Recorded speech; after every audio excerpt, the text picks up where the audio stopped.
গরম ভাতের সঙ্গে খেতে চটপট এই বাটা ভাপাটা বানিয়ে ফেলুন আমার মতন করে। একটু বাড়িতে বেগুন বা কোনো সবজি থাকলে সবুজ সবজি কেটে চটপট করে ধুয়ে একটু নুন মাখিয়ে রেখে দেবেন।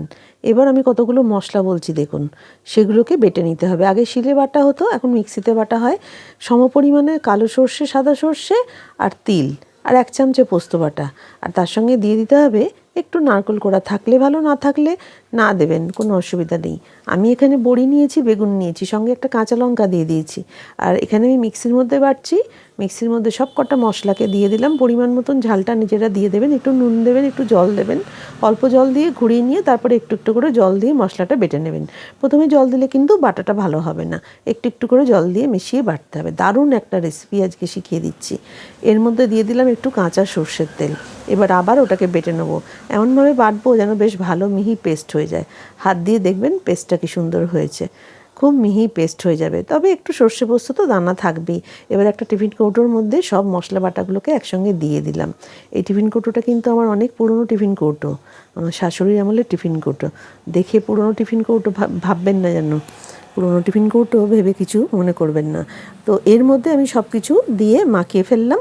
মাখিয়ে ফেলে একটা গরম পাত্রে জল দিয়ে একটা গরম করতে দেবো, বা আমি এখানে প্রেশার কুকারে করছি, আপনারা যে কোনো পাত্রে করতে পারেন। এটা চাপা দিয়ে ভাপা করব। ভাপা যেভাবে হয় সেরকম ভাপা করব। বেশ মিনিট 10-15 প্রথমে জোর আছে, তারপর কম আছে ভাপা করে নিয়ে এবার খুলে আর একটু ঠান্ডা করতে দেবেন প্রেশার কুকার থেকে বের করে। বাটিটা কিন্তু খুলবেন না, পরে বাটিটা খুলে নিয়ে যখন খেতে বসবেন তখন পরিবেশন করবেন।